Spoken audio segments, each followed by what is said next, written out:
E começou mais um Entendo Nada. É o número 45. Rapaz, o negócio a gente tá indo bem já, cara. O negócio estamos indo longe.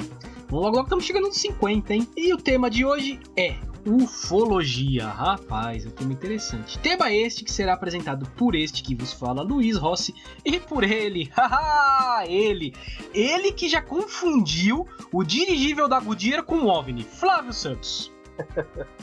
Muito bom dia, boa tarde, boa noite a você que nos ouve. O podcast é mídia streaming.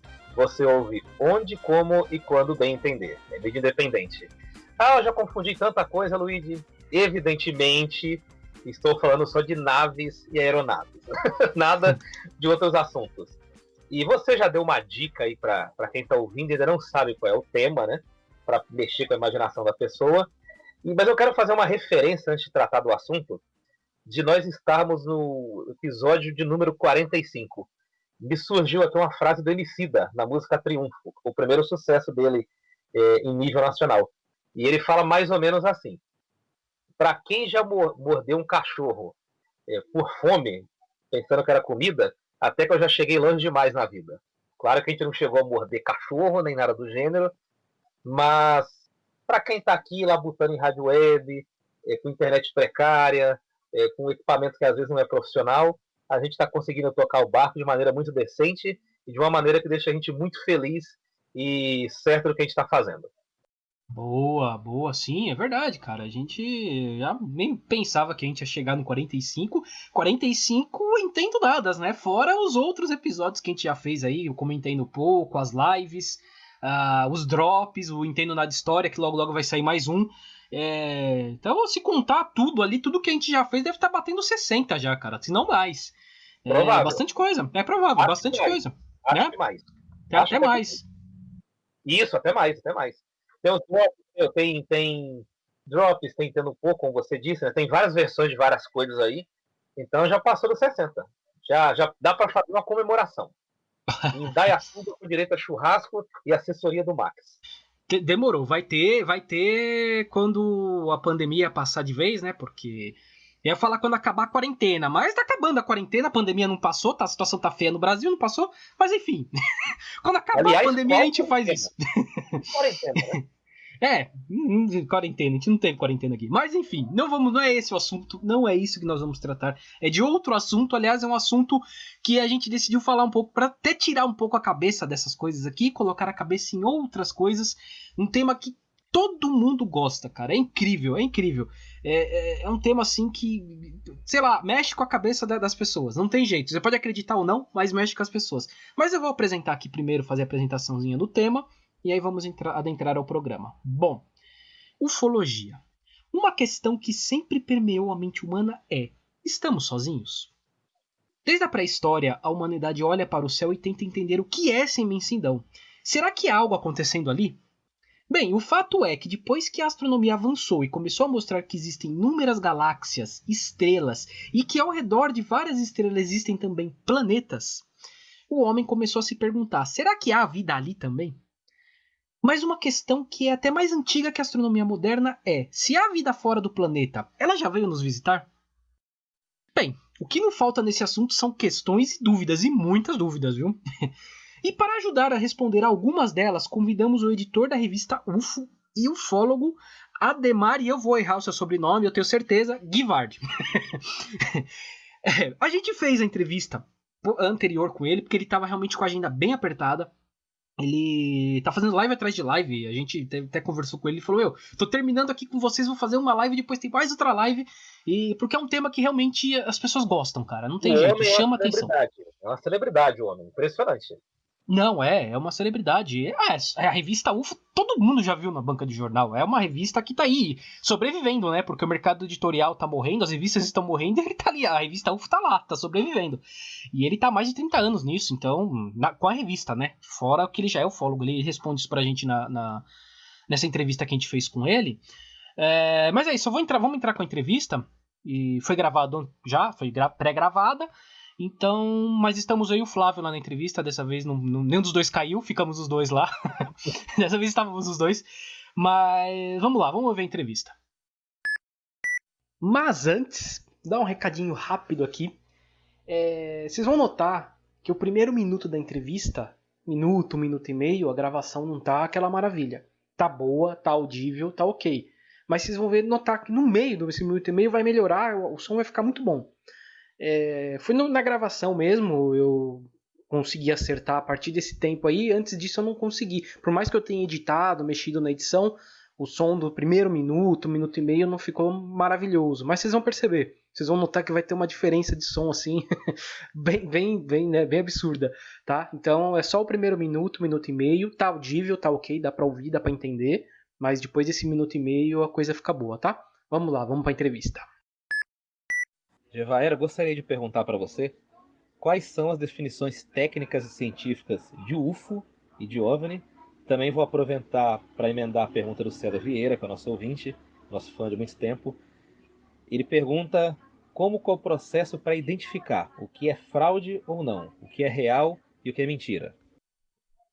A expressão UFO foi criada pela Força Aérea Americana nos anos 50, aproximadamente, quando o fenômeno se tornou mais volumoso, e significa literalmente objeto voador não identificado, o OVNI, ou Unidentified Flying Object.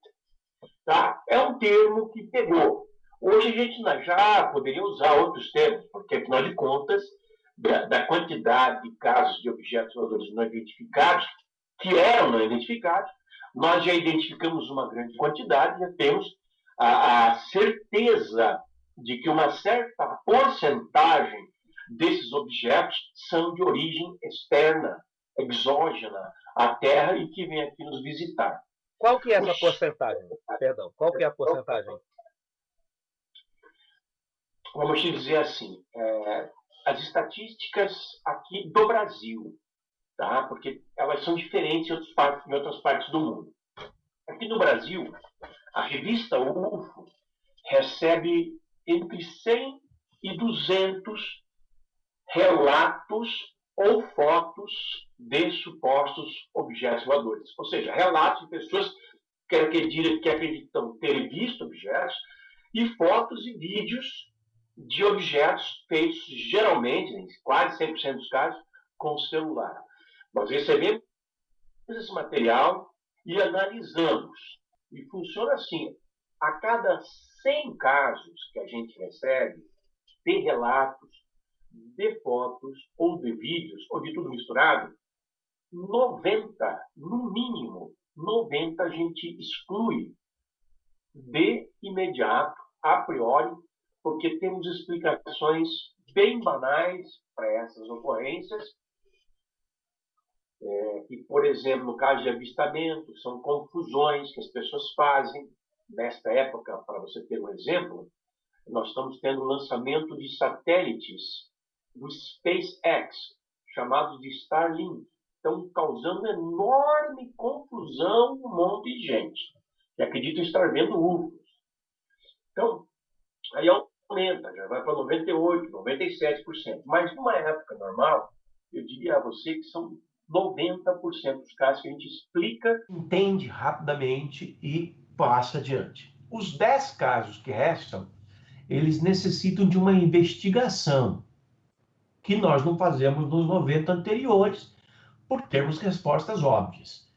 Desses 10 casos investigados, entre 7 e 9 também são explicados após a análise.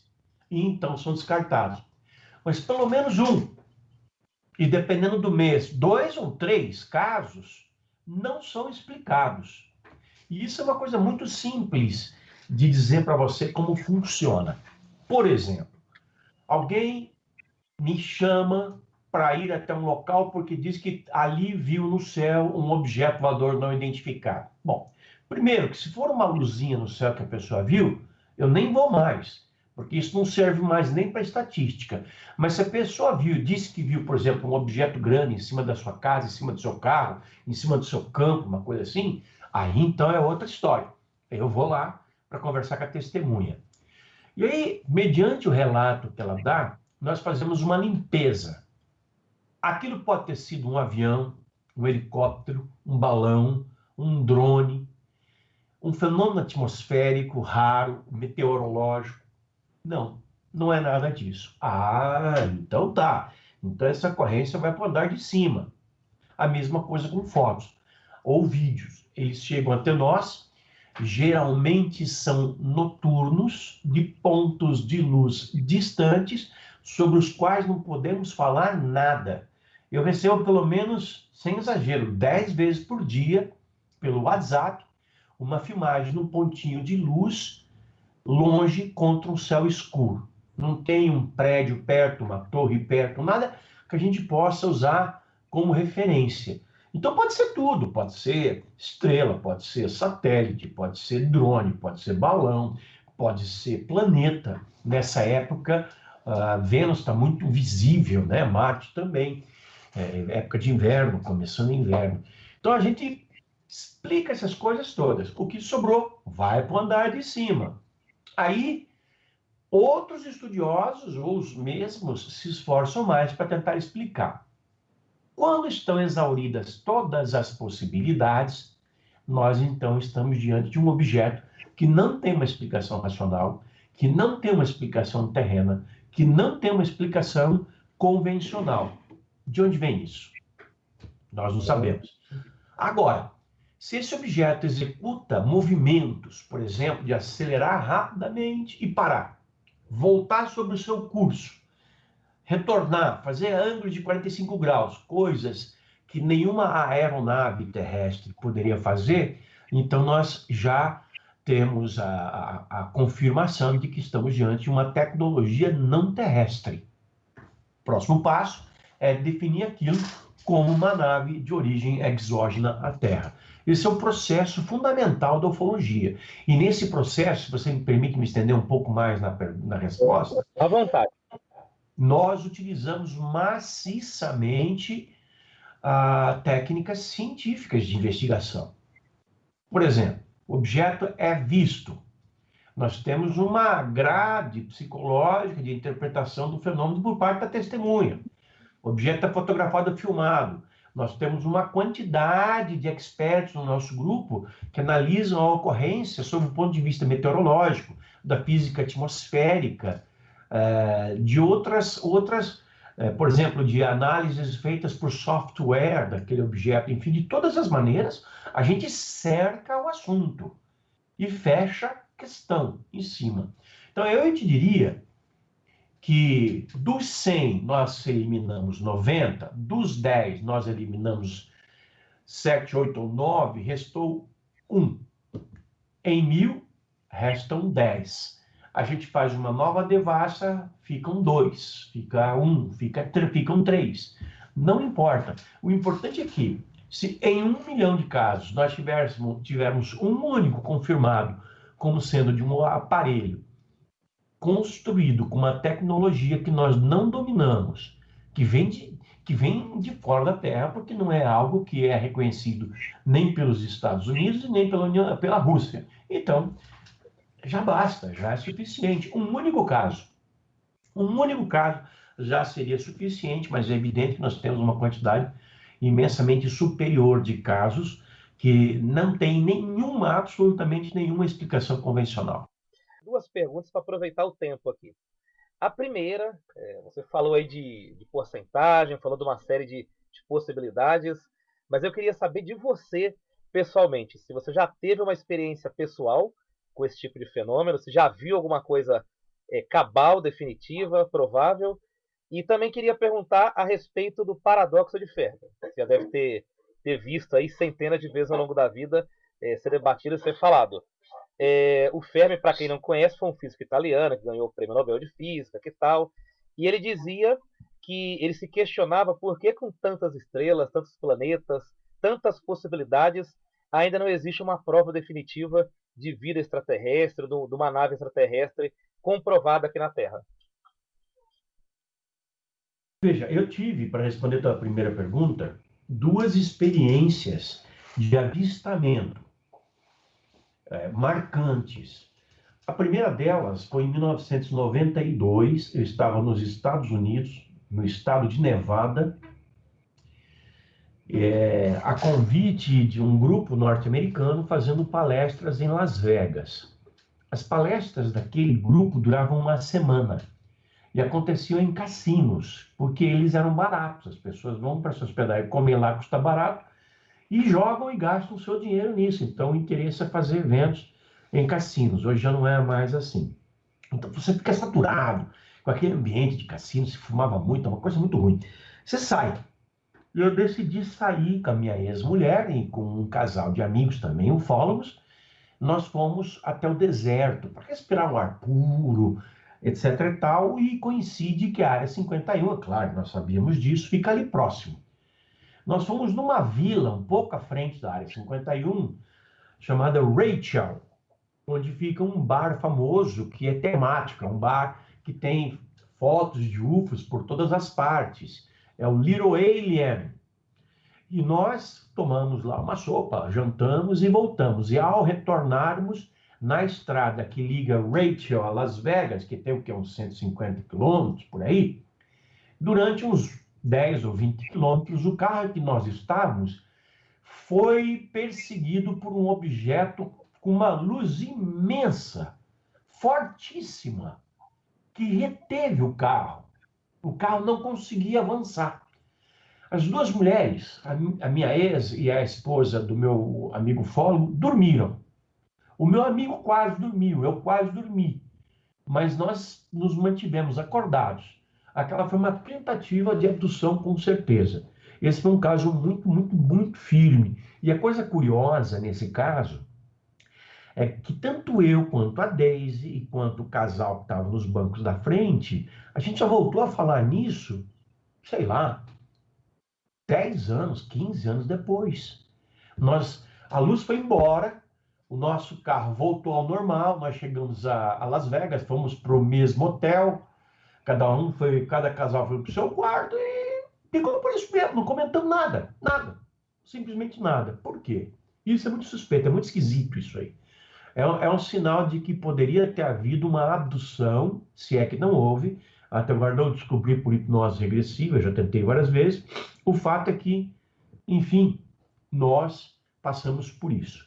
E a outra ocorrência aconteceu em 1997, no Pantanal. Na época eu residia em Campo Grande, no Mato Grosso do Sul. Pantanal está ali do lado. Eu recebi uma equipe da Rede Globo, do Fantástico, e nós estávamos indo na região do Nabileque, no Pantanal, região do Rio Negro, para fazer uma matéria sobre UFOs no Pantanal.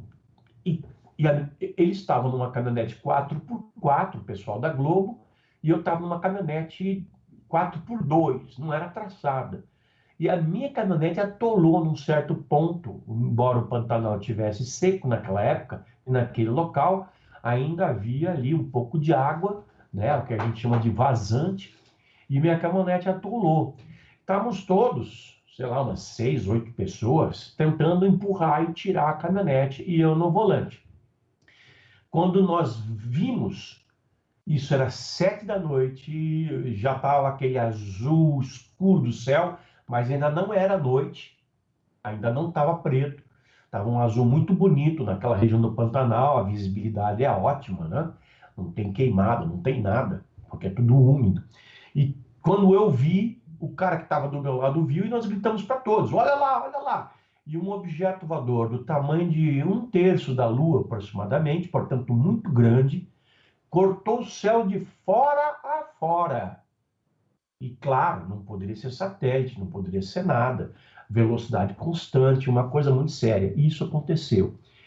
E eu tive uma situação de abdução no final dos anos 80, em 88 ou 89, em que eu havia acabado de fazer um ciclo de palestras em Teresina, né? Eu ainda era muito novo naquela época, estava com 20 e poucos anos, e depois eu fui a Fortaleza, e em Fortaleza, no hotel em que eu me hospedei, um hotel de praia, praticamente vazio naquela época do ano, eu estava num quarto cheio de beliches, sozinho, e ali eu tive uma experiência de abdução, mas é um fato assim, bastante longo para tratar numa live. Eu sugiro que os nossos espectadores aí coloquem no YouTube, Abdução de Gevaer.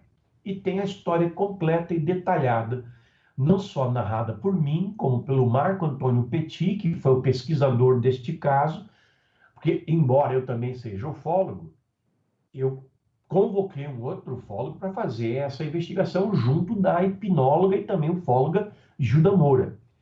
Nós temos assim, uma certa ética dentro da ufologia, por exemplo. É a mesma coisa, o dentista não extrai seu próprio dente. O médico não opera o próprio, sei lá, estômago, né? Então, nós sempre utilizamos da colaboração dos parceiros e da forma mais íntegra possível, e isso está bem narrado por aí. Mas, além disso, é importante que eu te diga que as experiências pessoais dos ufólogos, para a maioria deles, e é o meu caso, não servem de base para a minha pesquisa. A minha pesquisa, eu a baseio em experiências relatadas a mim por pessoas que me procuram para narrá-las. E aí eu entro naquele processo que eu descrevi ao Flávio agora há pouco. Entre 100, a gente tira 90, dos 10 que ficam, a gente tira 7, 8 ou 9, do 1 que fica, a gente junta com um do mês anterior, e a cada 1000 a gente tem uns 2, 3 casos muito quentes que podem, somado a muitos outros que vêm de outras origens, enfim, construir assim a massa crítica do entendimento da presença alienígena em nosso planeta. Antes da gente passar para outra questão, eu só queria que voltasse um pouco no ponto da abdução. Você disse que teve uma experiência sobre abdução. Eu tenho dois questionamentos antes de passar a palavra para o Luiz. Qual que é o intuito de um extraterrestre quando ele faz a abdução? Qual que é esse objetivo? E dessa experiência, você guarda alguma lembrança ou nada? A abdução, tanto a que aconteceu comigo como de todo mundo, e olha, nós somos milhões de abduzidos no mundo, e a abdução não começou agora, nem década passada, nem século passado, nem nos anos 40, 50, 60. A abdução acontece desde sempre. Eu vou começar a responder essa pergunta do lado do avesso, tá? Imagine o seguinte, Flávio. Nós hoje estamos não no ano de 2020, mas do ano 2120. Então, nós, evidentemente, já temos máquinas voadoras, que são essas que nós chamamos de discos voadores, construídos por nós mesmos, com uma tecnologia que nós acabamos desenvolvendo e que nos permite ir além da ISS, como foi agora o Falcon 9, ir além de Marte, ir além da Lua. Essa máquina nos permite ir a outros sistemas estelares. Há entre 2 e 3 trilhões de galáxias no universo. Cada galáxia podendo conter até 200 bilhões de sistemas estelares. Então, as possibilidades de encontrarmos planetas habitados são, assim esmagadoras, indescritíveis. E é óbvio que com a nossa tecnologia de 100 anos à frente, com máquinas que podem ir a outros planetas e regressar à Terra, ou até mesmo estabelecer bases lá fora com segurança, sem risco, nós vamos encontrar planetas que estejam mais atrasados. Aí nós, mais avançados, seremos nessa nave o quê? Sociólogos, antropólogos, psicólogos, biólogos, médicos, otorrinolaringologistas, cardiologistas, sei lá, uma infinidade de profissionais, até de áreas que vão ainda ser criadas. Pergunto a você, essa nossa tripulação que se depara com um planeta, com pessoas atrasadas, morando em cavernas, ou morando em cidades rústicas, ou mesmo cidades avançadas, mas muito mais atrasadas, nós iríamos perder a chance de fazer uma pesquisa sociológica e até médica com os indivíduos daquela sociedade, fazendo uma abdução para ver como é que esses seres são? Por que eles são tão parecidos conosco? Será que eles têm uma crença em Deus? Eles constituem família? Eles têm sistemas de ensino, sistemas de saúde? Será que eles têm alguma fraqueza emocional? Enfim, nós não íamos nos furtar de fazer uma investigação sobre aquela civilização. Então, acredito que essa é uma coisa muito semelhante as abduções que nós temos vivido desde o início dos tempos. Veja, assim, em números grosseiros, o universo tem 14 bilhões de anos. E a Terra tem 4 bilhões de anos. Veja, quantas terras surgiram nesses 10 bilhões de anos em que a Terra não havia? E quantas outras terras surgiram nesses últimos 4 bilhões de anos, depois que a Terra passou a existir? Então, nós vamos chegar a um número espantoso de planetas com possibilidade de vida, com certeza de vida. Alguns astrônomos chegam a dizer que o número de planetas com vida no universo é de 1 com 70 zeros atrás, ou seja, de 1 elevado a 70ª potência. Ou seja, a vida está espalhada. Ontem eu entrevistei para o meu programa que vai para o ar amanhã, no YouTube, o programa Ufologia Sem Fronteiras, o médico cardiologista estudioso desses temas, Marco Aurélio de Seixas, que falou justamente sobre o paradoxo de Fermi. E ele citou uma expressão que foi recentemente usada por membros da Academia de Ciências da Inglaterra. E é a seguinte, que existem terras, como o planeta Terra, no universo, em quantidade semelhante à quantidade de areia, de grãos de areia que existe no nosso planeta. Então é uma coisa imensa, gigantesca. Então, se você pegar o dado que eu dei agora há pouco, de 1 com 70 zeros atrás, eu não sei nem como é que se pronuncia isso, se você dividir por 10, ok, é muito, vamos pegar 10%. Ainda assim, você só cortou um zero. Vamos dividir por 100. 1% fica. Você só cortou 2 zeros. Vamos dividir por 1.000. Você só cortou 3 zeros. Por 10.000, 4 zeros. Por 5.000, 5 zeros. E aí você vai cortando, e 0,0000000, sei lá quantos zeros, 1% desses planetas aludidamente habitados por civilizações existirão. Então, as chances de nós estarmos assim sendo visitados por inúmeras, e não apenas somente uma civilização, as chances são muito grandes. E as intenções, eu acho que essa é uma pergunta que você provavelmente deve estar na ponta da língua, as intenções também variam. Né? Como vem de diversas origens, tem diversos interesses. Tem seres que podem estar vindo aqui para, sei lá, colher plantinha, pegar pedrinha, abduzir gente, sequestrar vacas, cordeiros, explorar a Amazônia, ou alguma floresta, ou o deserto da Mongólia, ou querem ouro, sei lá. Ou estão passando por aqui apenas curiosos. E aí, usando o mesmo exemplo que eu te dei, daqui a 100 anos, no ano de 2120, da mesma maneira como próximo das casas de vocês aí, da minha aqui, há concessionárias da Chevrolet, da Volkswagen, da Ford, da Renault, pode haver concessionárias que vendam discos voadores. Entendeu? Eu estou falando coisa assim dessa maneira, não é ironia, não, muito menos deboche, não. Eu falo isso sempre que eu apresento alguma das minhas ideias, porque eu acho que isso é uma coisa que vai acontecer. Você imagina, o celular, que hoje ninguém vive sem um, até 30 anos atrás, 25 anos atrás, era ficção científica.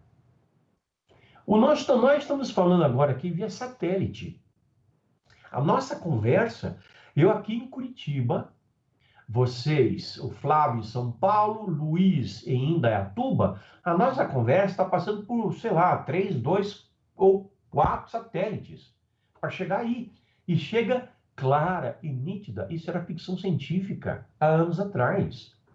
Tudo que nós temos hoje, o Waze, que prevê que você pode interagir com o aplicativo, WhatsApp, Facebook, Instagram, tudo isso aí Era ficção científica. A ficção científica de um século é a ciência do século seguinte. Já diziam alguns pesquisadores e cientistas do passado. Hoje, ou melhor, até um tempo atrás, isso mudou. A ficção científica de uma década é a ciência da década seguinte, e não mais do século seguinte.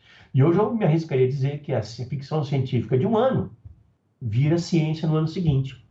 Nós temos um exemplo disso, que aconteceu nesse sábado à tarde, quando, sem nenhum risco, uma nave limpa, reusável, reutilizável, levou a cápsula Crew Dragon a se acoplar na Estação Espacial Internacional, um feito bárbaro, porque além de ser uma ação não governamental, é uma ação comercial privada, é algo que não acontecia há 10 anos de astronautas saindo do solo americano, o que reacendeu o nosso interesse por esta questão da exploração espacial. Enfim, nós temos o horizonte pela frente, meus amigos. Nós vamos ver coisas maravilhosas, extraordinárias acontecerem daqui para frente, porque agora somos nós, o povo. Claro que é um tipo de povo de elite, tipo é o Jeff Bezos da Amazon, que quer colonizar a Lua, é o Elon Musk da SpaceX, o Bob Bigelow da Bigelow Aerospace, e alguns outros que querem fazer isso. Mas, de qualquer maneira, é gente, não é governo, que quer utilizar o espaço para os seus negócios. Não tem nada de reprovável nisso. Isso é uma coisa natural, um dia teria que acontecer. Sim, sim. A gente recebeu uma pergunta aqui do nosso ouvinte Wendel, e ele fez uma pergunta bem interessante, né? Ele quer saber sobre raças, tipos diferentes de alienígenas, se existem, né? Bom, eu vou colocar aqui a questão para a gente ouvir e você poder responder para a gente. Olá, meu nome é Wendel, eu moro no Itaim Paulista, zona leste de São Paulo, e eu me interesso bastante por esse assunto, eu gosto bastante de pesquisar, de ver sobre, e a minha pergunta é se existem raças que são mais amigáveis e agressivas, e você poderia dizer uma de cada. Muito obrigado. Sim, nós temos comprovação de que isso existe, porque nós analisamos os processos de abdução em todo o mundo e nós vemos diferenças no modus operandi. Há grupos de raças que operam de uma certa maneira, há grupos menores ou maiores de raças que operam de outra maneira, há grupos isolados que têm um outro modus operandi, enfim. Se você me permite uma analogia, pense no planeta Terra. O planeta Terra, até alguns anos, algumas décadas atrás, não era globalizado. Para você, por exemplo, visitar a Europa, você precisava de visto de entrada em vários países. Eu passei por isso. Você tinha que trocar a sua moeda quando você entrava num país estrangeiro e apresentar um passaporte. Hoje não acontece mais. Hoje o mundo está tão globalizado que boa parte desse mundo já está tão entranhado que não tem mais problema. E, bom, fora da pandemia, né? Antes disso, vai continuar depois disso, não sabemos. Mas antes disso era muito difícil. Mesmo assim, no mesmo planeta onde se busca uma globalização, nós temos um grupo de nações super desenvolvidas, onde o IDH é altíssimo, como, por exemplo, a Suécia, a Finlândia, a Noruega. Intermediários, que têm grupos que têm IDH um pouco abaixo, Canadá, Estados Unidos, Itália. Mais abaixo, Brasil, Nova Zelândia, México. Mais abaixo, Paraguai. Mais abaixo, Bolívia, Venezuela. Então, nós somos um planeta que tem 200 países, uma parte deles globalizados, outros ainda em via de globalizar, e todos mantendo a sua individualidade. Aí agora, se você quiser ir bem lá no fundo da escala do IDH, você vai pegar algumas nações africanas absolutamente paupérrimas. Então, isso deve ser uma constante no universo, porque essa fase de crescimento, de entrosamento, ou uma espécie de, entre aspas, entropia social, eu acho que ela é um reflexo do que tem lá fora. Assim como é lá, é cá. Então deve haver, com certeza, civilizações, e um dia nós vamos constatar, que, embora já estejam, entre aspas, globalizadas, ou quem sabe a gente devesse usar o termo aqui, universalizadas, elas ainda mantêm as suas distinções, as suas características, mesmo que elas possam se visitar regularmente. Por exemplo, o Brasil e os Estados Unidos têm comércio constante, assim como com a Argentina e outros países.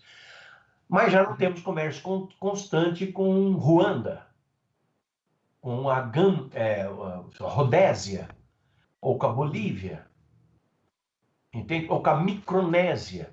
Então, esse é um exemplo, eu gosto muito de citar esses exemplos, porque são coisas naturais a nós, que eu acredito que devemos repetir lá. Então, uma escala de evolução. Vamos colocar assim, vamos supor que essa escala tenha 100 degraus, sendo o degrau 1 o mais atrasado planeta do universo.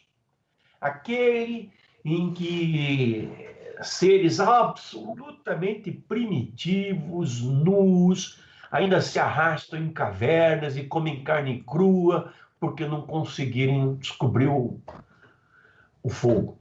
E no 100, seres extremamente evoluídos, com bilhões de anos de existência, que têm capacidades tecnológicas que nós não temos condição de nem sequer pensar. Entre uma coisa e outra, eu diria que a Terra não passou do degrau, estou falando de 100 degraus, tá? Não passou do degrau 5 ou 6. Então nós estamos bem atrasados. Mas vamos ser, sei lá, vamos ser generosos. Degrau 10, tá? Degrau 10, 9 ou 11. Uma civilização, se a gente estiver no degrau 10, uma civilização que esteja no degrau 11, ou seja, digamos, 10 anos à nossa frente, talvez a gente tenha condições de dialogar com ela. Ela com certeza vai ter um celular, essa civilização vai ter um celular 10 anos mais avançados. Tentem imaginar um iPhone 11 hoje. Imagine como é que vai ser e o que vai ser possível fazer com o iPhone, não sei que número que vai estar, daqui 10 anos. Tá? Talvez iPhone 20, 30, 40.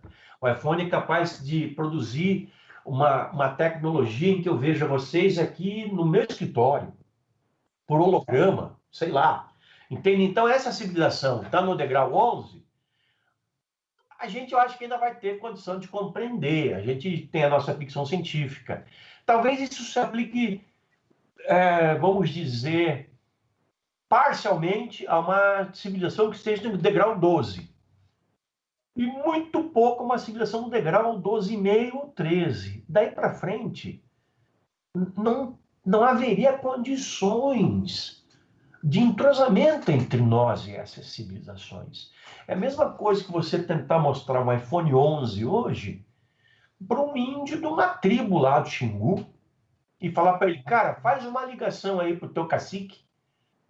Ele não sabe nem o que é uma ligação, entendeu? Então, é mais ou menos isso. Agora, imagine civilizações que estejam no degrau 40, 60, 70, 90. Meu Deus, entende? Então, e todas, mesmo a que está no degrau 1, como aquela que está no degrau, sei lá, 60, estão evoluindo, porque é uma condição do universo. O que os cientistas hoje concordam, na sua grande maioria, é que a existência de vida e de vida inteligente é uma regra no universo, é uma condição universal. Não haveria sentido em haver planetas em que não houvesse vida, pelo menos 1 a cada 10, como é o caso do Sistema Solar. Nós somos 10 planetas ao redor de um Sol. Um deles tem vida avançada. Avançada em termos, somos nós. Mas é vida inteligente. Nós desenvolvemos as coisas todas que nós desenvolvemos. Né? Se isso se repetir no universo, numa escala de 1%, serão trilhões, zilhões de planetas habitados. Quantos deles são muito mais avançados do que a Terra? Então, a gente tem que fazer a pergunta reversa. Eles vêm aqui por quê? Muito bem. Por que nós iríamos até eles quando nós tivermos a nossa tecnologia? Essas são questões. Eu brinco muito, porque eu tenho uma facilidade de pensar em ufologia, Luiz, Flávio, porque eu estou nisso desde criança. Eu acabei de fazer 58 anos recentemente. A minha primeira leitura sobre ufologia foi aos 7. Eram os Deus Astronautas. Aos 12, a minha primeira pesquisa. Aos 14, a minha primeira palestra. Por aí vai. Entende? Eu vivo disso e vivo para isso. Então, eu tenho uma visão assim, muito clara de tudo isso. Bom, tivemos em plena pandemia, né, em plena quarentena, a revelação de alguns vídeos da Marinha, né? Os vídeos já tinham saído há alguns anos, né? Mas a Marinha norte-americana finalmente revelou, né? Falou que realmente não sabe exatamente o que são os objetos do vídeo e tal, e confirmaram, né? Esses OVNIs. Você acredita que se um dia as nossas autoridades, os governos souberem que existe vida mesmo inteligente fora, que já vieram até o planeta, você acha que eles revelariam isso para a população? Eu acredito que uma revelação oficial, partindo de chefes de Estado, de que existem naves visitando a Terra a partir de outros planetas com uma tecnologia extremamente avançada, é algo que não dura mais 2 ou 3 anos para acontecer. Já vem acontecendo. Olha o que o Pentágono está fazendo. Liberou vídeos, liberou 8 relatórios sobre UFOs, o Pentágono. Só que eles são espertos. Eles revelaram isso durante a pandemia, há um mês atrás. Por quê? Ninguém está preocupado com o disco voador agora. Está todo mundo preocupado em salvar sua vida e não morrer, não é? Então, lá para frente, no ano que vem, quando acabar a pandemia, graças a Deus, acabou. Talvez um dia acabe, né? Alguém vai falar, escuta, Pentágono, vocês não vão fazer as revelações que vocês devem fazer à sociedade? Eles vão, nós já fizemos, lá atrás. Vocês que não estavam prestando atenção. Estão vendo? Então a gente pode esperar mais coisas sobre isso aí para frente. Eu acho que vai ser mais ou menos por aí. Então, essa revelação, tudo bem, eu estou sendo muito otimista, 2, 3 anos, vamos dar 10 anos. Não passa disso. Não passa disso. E eu dou mais 10 anos no máximo para que haja um contato oficial e definitivo com essas outras espécies cósmicas. Se é que nós somos tão interessantes assim. Porque muita gente me pergunta, Geva, se existem discos voadores como você tanto acredita, e eles são pilotados por seres tão avançados, por que eles não pousam e fazem um contato? Aí eu fico pensando na história da formiguinha, ou melhor, do formigueiro. Se você mora numa casa, tem um formigueiro no teu quintal, você passa todo dia pelo formigueiro. As formigas podem perguntar, porra, o que esse sacana passa todo dia aqui e nunca para dar um bom dia? Nunca para conversar com a gente. Será que nós não somos a formiga para eles? Será que nós somos tão interessantes assim? Veja o mundo como ele está hoje. Uma pandemia que está matando, sei lá, 5 a 10 mil pessoas por dia. No Brasil são 1.000, 1.100, 1.200 pessoas. E não diminui, só aumenta. Será que nós somos realmente tão interessantes assim para que eles façam contato? Ou talvez o interesse deles estejam em conhecer o nosso metabolismo. Muito do que eles fazem nas abduções é colher material genético. E aí eu estou falando de esperma, e aí eu estou falando de óvulo. E o que vocês fazem com isso, ETs? Nós fazemos crianças. O que nós, Luiz, Flávio, o que nós fazemos com esperma e com óvulo? Além de putaria.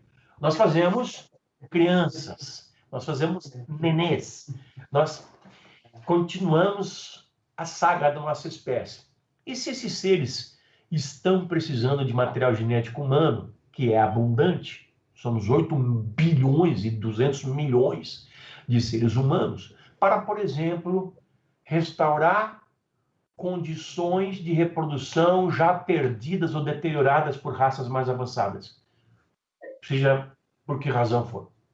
E se esse material genético está sendo usado para criar uma nova espécie para habitar a outros planetas? E se isso já não aconteceu no passado e civilizações lá para trás, há muito tempo atrás, muito avançadas já há muito tempo atrás, tinham já pegaram material genético de civilizações contemporâneas a elas e criaram a vida na Terra? Vejam vocês, nesse momento, o Elon Musk tem afirmado que vai criar uma colônia de seres humanos em Marte. Antes ele vai ter que transformar Marte numa atmosfera mais amigável. É um processo que se chama terraformar. E agora, terraformar, transformar em algo semelhante ao planeta Terra. E se ele for bem sucedido? E se os descendentes dele, ou os caras que ele até 2050, ele diz que vai levar 2 milhões de seres humanos para Marte, e se dentro desses seres humanos, que evidentemente terão cientistas, mentes brilhantes, esses já não decidirem criar raças em outros planetas? Ou seja, se nós vamos terraformar e vamos colonizar Marte, o que impede que outras civilizações tenham terraformado a Terra e colonizado a Terra? Como os Anunnaki, dos Sumérios, que significa aqueles que do céu desceram à Terra. Enfim, gente, esse é um tema fascinante, que eu não me canso de conversar. Você vê, o que eu estou falando com vocês hoje, com mais ou menos variação, eu falei com 3 lives. Amanhã tem outra, 2 ou 3, depois da manhã, depois da manhã, depois da manhã, depois da manhã. Sempre tem. Agora, porque, sei lá, eu gosto de abordar esse assunto e porque eu acho importante para as pessoas tomarem conhecimento desta realidade. Última pergunta, vai levar 30 segundinhos para responder, te prometo. Sem problema. Falando aqui do Brasil, a gente tem 2 casos muito famosos aqui no mundo da ufologia. Operação Prato e o ET de Varginha. Os 2 casos são reais? Tem alguma fraude nisso? O que você tem a dizer a respeito sobre? Os 2 casos são absolutamente reais. A Operação Prato foi uma missão militar da Força Aérea Brasileira para investigar avistamentos de discos voadores numa certa região do Pará, na Ilha de Colares principalmente, e naves que estavam atacando as pessoas. Há documentos publicados que estão no site da UFO, qualquer um pode entrar em ufo.com.br, coloca Operação Prato, vai cair uma pilha de artigos, de documentos, etc. e tal, no computador do camarada. E o caso Varginha foi um caso de queda de uma nave extraterrestre nos arredores de Varginha. A queda foi testemunhada por pessoas fidedignas. Os seres sobreviventes, foram até a cidade de Varginha, caminhando pelo mato, talvez atraído pelas luzes, e um deles capturado pela manhã, pelo Corpo de Bombeiros e pelo Exército de Minas Gerais, aí em Minas Gerais, na presença, observando tudo que se passava, pelo menos 3 dúzias de pessoas na rua. É como param pessoas no cidade interior para ver um acidente, por exemplo. Enche de gente ao redor. É o que aconteceu ali. E a segunda criatura foi capturada à noite daquele mesmo dia por uma dupla de policiais militares, um cabo dirigindo um Fiat Panorama descaracterizado e um soldado também, nenhum dos dois sem uniforme, estavam num carro descaracterizado porque eles eram do serviço reservado da Polícia Militar. Esse segundo soldado, Marco Elixerese, tinha 30 anos à época e ele fez a captura dessa segunda criatura num bosque, num mato, ali próximo de Varginha. Colocou a criatura no colo e os dois levaram a criatura para o Hospital Central, onde a criatura foi vista por dezenas de pessoas, médicos, pacientes, visitantes, funcionários, serventes, etc. e tal. e ele morreu cerca de 3 semanas depois, porque o seu sistema imunológico foi desligado. Uma pessoa perfeitamente saudável faleceu de infecção generalizada pelo corpo. Então, os dois casos são graves, sérios, importantes, verídicos. Porém, o caso Varginha pertence ao Exército, que não o admite, embora nós tenhamos centenas de testemunhas, inclusive militares. E a Operação Prato, ela é um caso da Força Aérea Brasileira que já a admitiu quase que completamente.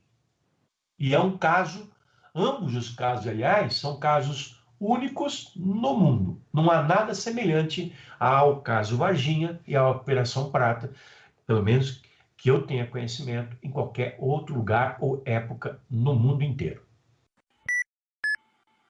Bem, você acabou de ouvir a entrevista aí do Ademar, o maior ufólogo do Brasil, eu falo isso sem nenhum medo.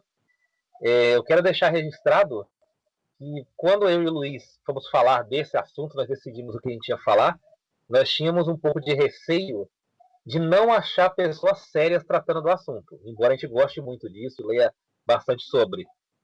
E quando a gente caiu no site da revista UFO, nós percebemos que ali tem dezenas de pessoas que trabalham, que são pessoas muito sérias, formadas, graduadas, inteligentes, articuladas, que levam o tema muito a sério. E o Ademar é o maior expoente dessas pessoas. É o maior ufólogo do Brasil, como eu disse. E para mim foi um prazer enorme ele ter atendido. Foi legal pra caramba, eu gostei muito, foi divertido e instrutivo ao mesmo tempo. Eu quero só mandar um abraço para ele aqui, deixar um registro. E certamente eu, o Luiz e todos os ouvintes do Infinito Podcast aprenderam um pouco mais sobre o assunto e vão enxergar com mais seriedade ainda a ufologia, com a seriedade que merece o tema. Mas é isso aí. Realmente, eu fiquei assim, depois que você me apresentou ele, que você foi atrás, né, Flávio? Você que trouxe ele para entrevista. Eu não conhecia a revista UFO, mas não sabia que ele era o editor, que ele era o dono da revista. E realmente, ele as pessoas pensam em ufologista, né, como aquele cara doido que fica lá fotografando OVNI, filmando OVNI com aquela máquina toda torta, né? Ou lá fica procurando desenho em plantação, né? Mas não, ele realmente ele é bem. Ele usa muito a ciência mesmo para o que ele faz. Então, como ele mesmo explicou isso na entrevista, né? Ele falou isso, que para ele decidir que é um negócio, seja ufólogo, né? Para ele ir atrás, é um UFO mesmo, ou um OVNI mesmo, passa por muita coisa. Então, são poucos os casos que realmente chama a atenção dele que ele vai atrás. Porque o resto ele viu que a maioria é tudo, né? É tudo fake news, sabe dizer que a gente tá aqui, tudo fake news. Mas foi bem legal, muito bom, aprendi bastante, gostei bastante e quero fazer outra entrevista com ele sim, porque eu acho que ficou muita coisa em aberto. A gente tinha muita pergunta aqui. A gente abriu pros ouvintes, né, Flávio? Eu acho que isso foi bem interessante. Porque como a gente fala que as pessoas gostam do tema, a gente abriu questões pros ouvintes, choveu pergunta. Choveu, acho que foi o que a gente mais recebeu pergunta. Foi. Se a gente tivesse deixado por uma semana a abertura de perguntas, ele teria chegado fácil a umas 50, 60 perguntas. Teria. Porque é impressionante como mexeu com as pessoas. E mexe com pessoas de todos os perfis. Eu falei com pessoas mais religiosas e elas ficaram assim mais reticentes com o assunto, mas todas elas disseram para mim, eu vou ouvir porque eu estou curioso. Mesmo aquele que não acredita, que é mais centrado na religião, falou para mim, eu quero ouvir porque eu quero ver esse cara falando sobre ufologia, estou curioso. Então, no mínimo, como você bem disse, aí é um tema que mexe com a curiosidade das pessoas. Mexe. Mesmo que você não acredite e tal, mas você vai atrás, você acaba lendo, não tem jeito. Gosta do tema, não tem jeito. Mas é isso aí, Flávio. É isso aí, foi muito boa entrevista. Mas vamos lá, já que falei de fake news, né? Vamos para o nosso Isso Não Existe. Como especialista, eu posso garantir. Isso não existe. Boa. Flávio Santos, o nosso Isso Não Existe, eu diria que é uma das coisas mais feias que eu já vi na internet. Olha. E eu diria também que a gente vai sair do 80 para o 8, porque a gente estava falando de um tema que exige telescópio. Esse exige um microscópio. Microscópio. Olha, vazou uma suposta foto íntima do Donald Trump. Olha, eu não recomendo. Se você não viu, eu não recomendo. Não recomendo ver, porque o que você vê não dá pra ser desvisto, tá? É só isso que eu quero dizer. Então, aliás, o que você não vai conseguir ver, não dá pra, né, se desver depois. Olha, o fato é, a foto é muito feia, é um negócio muito feio. Mas é fake. Não é o Donald Trump. Não é o Donald Trump na foto, tá? Se vocês viram a foto, não é ele. Fizeram uma montagem com ele e tal, uma coisa bem assim. E parece que é um sósia dele, um humorista dele que usou essa imagem, fez a imagem, tudo pra chamar atenção mesmo, né? Mas Flávio Santos, você já viu coisa mais feia na internet? Eu tava com medo de ouvir o meu nome Flávio Santos ser chamado. Pra opinar sobre isso. Olha. Eu acho que é a pior fake news que nós já tratamos aqui. Olha. Eu não sei o que é pior. O Trump com a miniatura dele de fora, ou saber que o Trump tem um sósia com a miniatura de fora. Eu não sei o que é pior. Sósias, devo dizer, o Luiz adora esse tema. Oh. Podia deixar passar essa. O Luiz adora e é muito fã dos sósias que a gente tem nesse Brasil. Até respiro fundo aqui, porque realmente sósias é uma coisa assim que não dá. Eu acho interessante a gente deixar aqui avisado o que é o Ixo Não Existe, né? Porque as pessoas acabaram de ouvir uma entrevista legal de ufologia e cai Donald Trump pelado na internet, né? Uma situação. O Ixo Não Existe, a gente traz algumas fake news que rolaram durante a semana, algum tema mais forte assim. Eu queria, na verdade, ter trazido algum tema ligado à ufologia, mas como o Ademar tava realmente com tempo bem limitado, então nem deu tempo. Eu ia trazer uma fake news relacionada à ufologia, né? Mas não deu tempo. E não vai ser eu e o Flávio aqui que vamos debater se é fake ou não um negócio ufologista tendo ele como entrevistado. Então a gente foi naquilo que a gente é. Vamos falar galhofa, porque é o que sobra aqui pra gente, né? Olha, eu não recomendo, de novo, não recomendo que vocês vejam essa foto, tá? E eu tava falando que o Ixo Não Existe e a gente traz fake news aqui da semana, tal, e a gente debate dizendo por que é fake e por que não é fake. Essa do Donald Trump é fake, tá? Apesar de eu acreditar que não deve ser muito diferente daquilo da foto. Olha, que situação. Eu nem quero imaginar, não ouso isso. Mas não deve ser muito diferente, não. Concordo com você. Não deve ser muito diferente. E o que sobra pra gente analisar é isso aí, o Trump pelado. Olha o nosso grau de seriedade nesse nível. Olha. O Trump pelado, e a gente ainda fica feliz, dando risada. É isso que tem pra gente. É o que sobra, né? É o que sobra, não tem muito jeito. Vamos falar de alguma coisa melhor aqui, vamos falar de alguma coisa que realmente, né, traga cultura para as pessoas, né? Não isso aí. Vamos dar as nossas dicas culturais. Dicas culturais. Boa. Flávio Santos, qual a sua dica cultural dessa semana? Esse episódio está sendo gravado dia 9 de junho de 2020. E os dias que se passaram, e esse dia de 9 de junho, eles estão em ebulição nos Estados Unidos. Por quê? Teve o assassinato, porque aquilo não foi uma ação policial, do George Floyd por um policial em Minneapolis, que é uma região, uma cidade americana. E aí você liga a televisão e vê aqueles protestos gigantescos nos Estados Unidos, negros articulados, negros organizados, ONGs, e colocando bloco na rua mesmo. Claro que com algum grau de violência aqui e acolá, mas você vê que existe uma articulação em torno desses protestos. E a sociedade americana, claro que toda a sociedade é muito complexa, mas para a gente que vê de fora, é muito diferente aqui no Brasil. Tanto a forma como o racismo é praticado lá, porque aqui é velado e lá é mais às claras, como a forma como a sociedade se organiza em prol das suas demandas.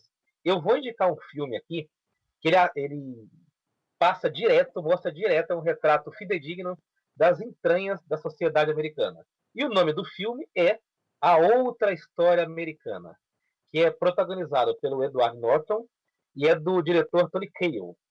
Esse filme, o personagem do Edward Norton, ele é um neonazista, ele é um cara uma facção neonazista, e que ele persegue negros, ele espanca negros na rua, se reúne com os amigos para fazer isso.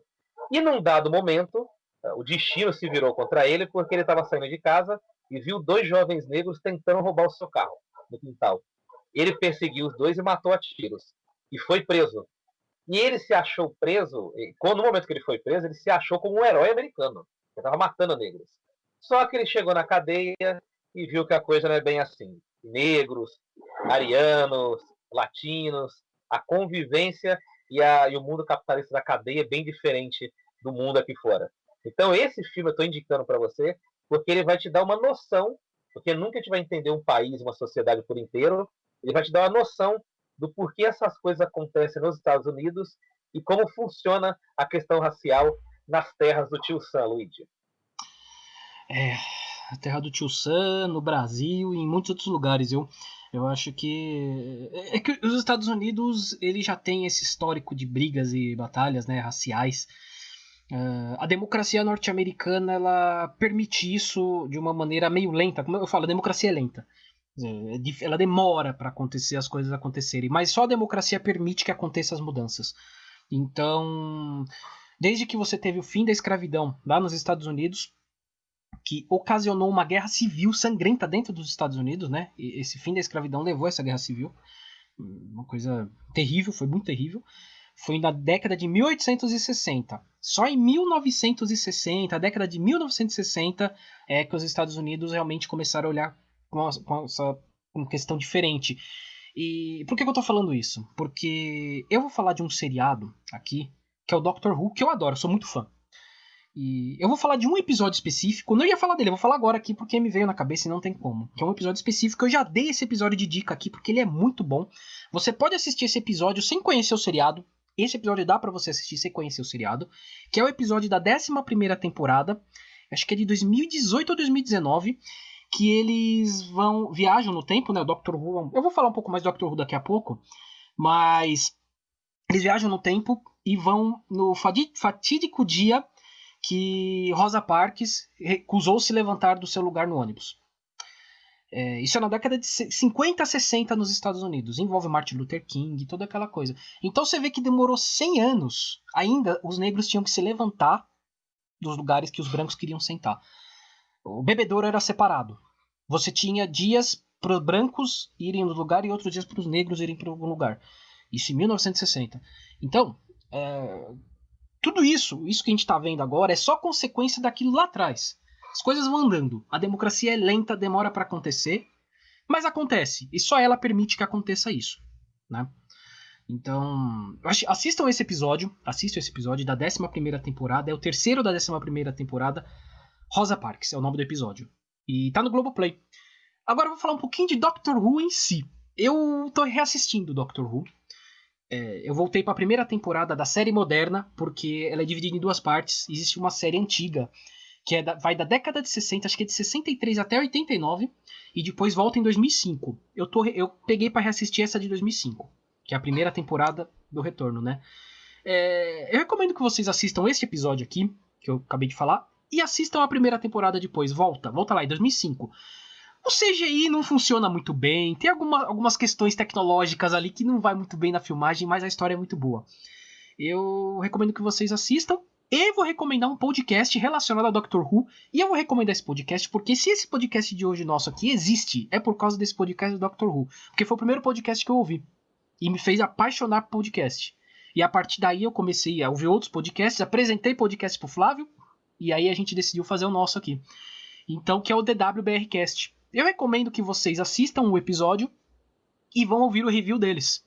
Porque eles explicam tudo o que acontece no episódio, detalhes históricos, inclusive quando eles viajam na história, e curiosidades. Eu acho que é bem interessante. Eu tô fazendo isso agora, porque quando eu assisti a primeira vez Doctor Who, eu não conhecia esse podcast, acho que ele nem existia. Então eu recomendo que vocês façam isso. Vai ser muito legal, vai abrir muito a cabeça de vocês. Tem muito a ver, eles tratam muito de tema de racismo, preconceito. Eles tratam isso nesse seriado.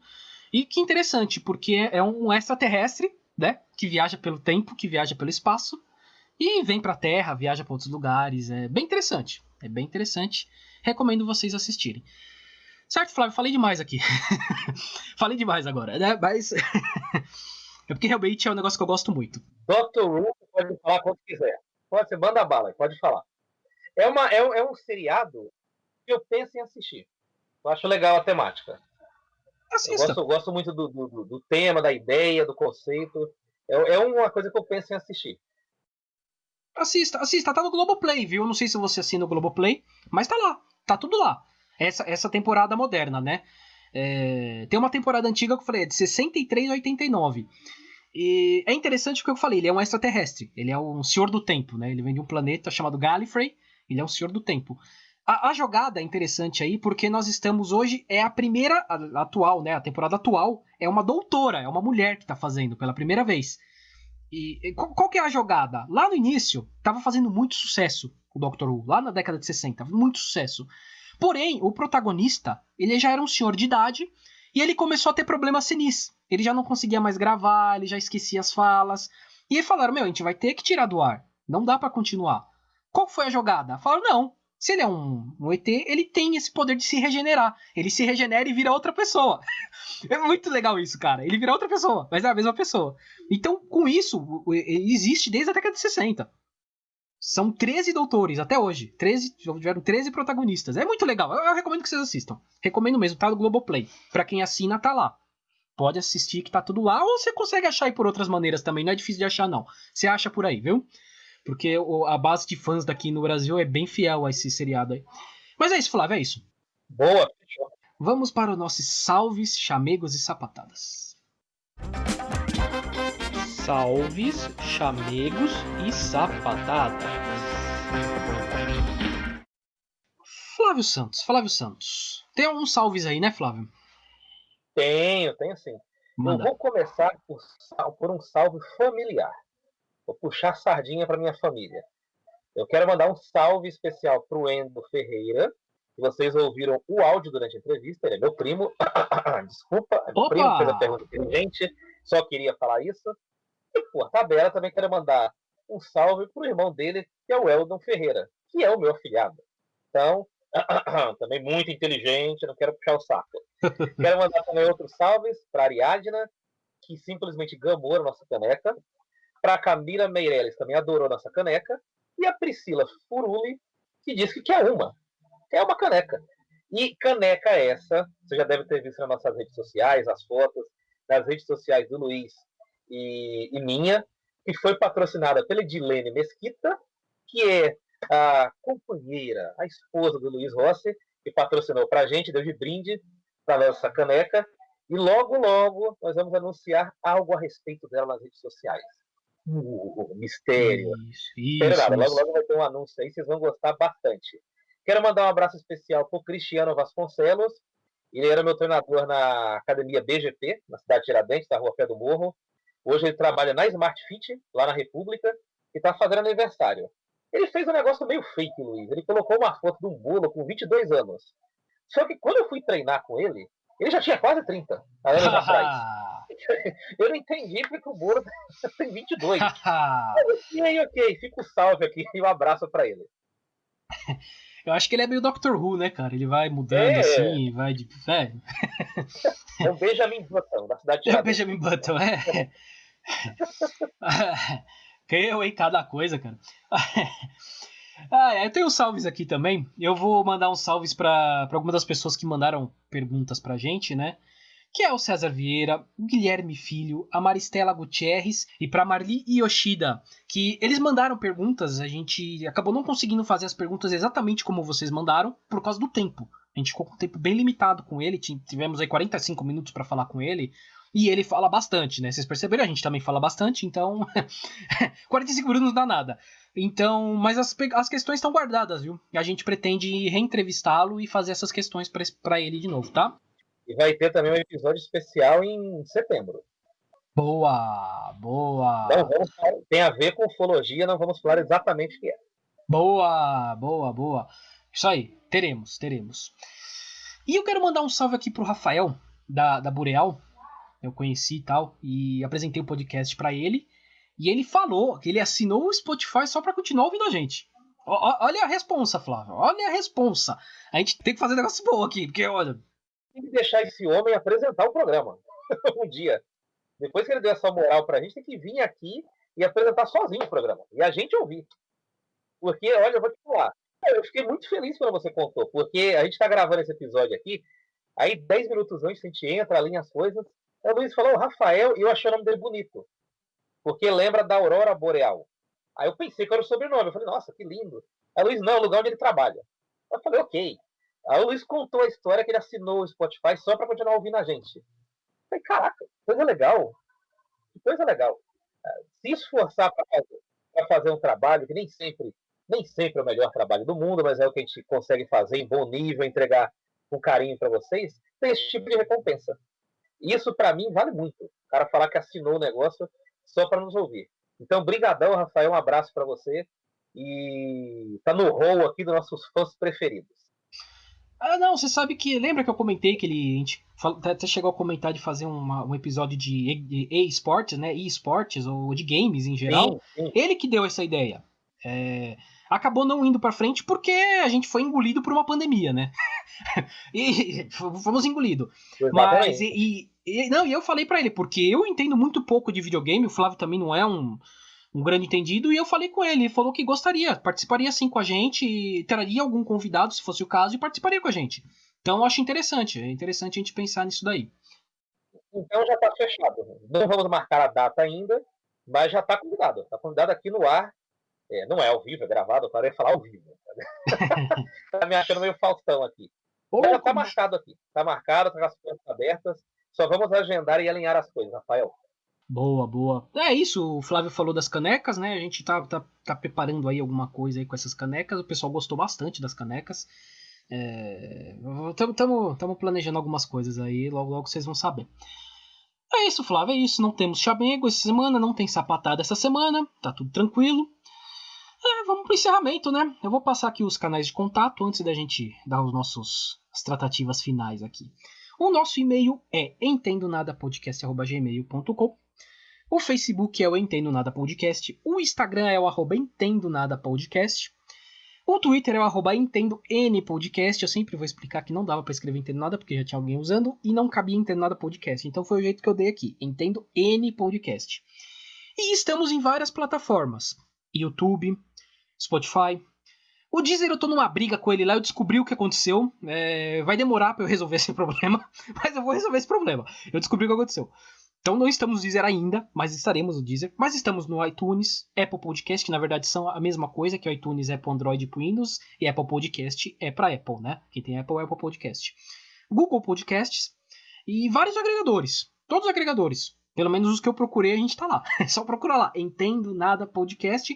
Inscreva-se, que vocês vão receber toda a atualização que a gente lançar lá. Vocês vão receber direitinho no celular, no computador, no tablet, onde vocês escutem. Certo, Flávio? Mais do que certo. Quer dizer que a gente vai abrir uma frente de batalha contra o Deezer? Pra ver se a gente consegue, é isso?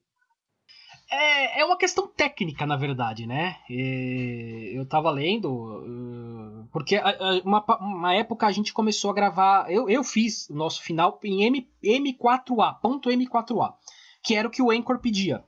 E aí depois eles começaram a aceitar o MP3.